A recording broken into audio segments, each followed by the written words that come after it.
안녕하세요. 오늘 2024년 8월 1일 목요일입니다. 함께 보실 말씀은 예레미야 42장 15절에서 22절까지 말씀입니다. 제가 몸 상태가 좀 안 좋아서 목소리가 좋지 않지만 또 함께 말씀 가운데 거하기를 바랍니다. 역사적인 상황을 다시 한번 설명해 드리면 이스라엘이라고 하는 나라가 남유다만 남아있다가 이제 바벨론에 의해서 멸망하게 돼요. 앞에 예레미야 내용입니다. 그리고 나서 많은 예루살렘에 있었던 이스라엘 사람들이 바벨론의 포로로 끌려가게 되고 남은 자들은 여전히 예루살렘에 남아 있었습니다. 그때에 하나님께서 그들에게 요구하시는 명령은 어디 가지 말고 기다려라 라는 거예요. 바벨론의 통치가 끝나면 너희들을 다시 건져내주고 다시 하나님 나라로 세워주겠다라고 약속하고 있습니다. 그런데 안타깝게도 유다의 살아남은 자들은 이집트로 들어가려고 합니다. 아무래도 바벨론의 통치가 못마땅했고 또 이집트로 들어가서 이집트의 힘을 얻으면 바벨론을 이기고 다시 국가를 회복할 거라고 생각했기 때문입니다.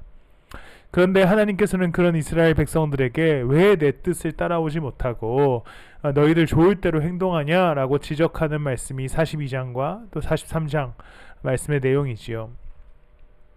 그래서 너희는 이스라엘의 하나님이 말한다. 너희가 이집트로 들어가려고 하고 그곳에서 살려고 내려가면 오히려 전쟁이 거기로 쫓아갈 것이다 라는 경고를 내리시게 됩니다.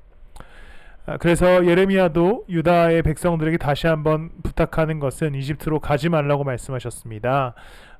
여러분이 분명히 하시는 대로 나도 오늘 여러분에게 같은 경고를 하였습니다. 지속적으로 하나님이 말씀합니다. 이집트 가지 마. 내 말 들어. 나를 믿고 기다려줘 라고 얘기하시는 거죠.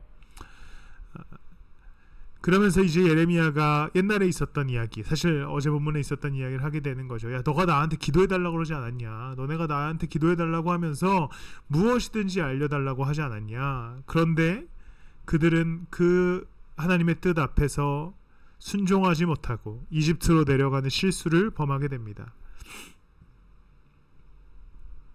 우리는 하나님의 말씀 또 그분의 뜻 앞에 서지만 종종 내 뜻과 내가 보기에 좋은 것을 선택하는 경우가 있습니다. 하나님의 말씀을 듣고자 하지 아니하고 그저 내 생각대로 내 계획대로 살아가려고 하는 우리의 모습이 있는 것이죠.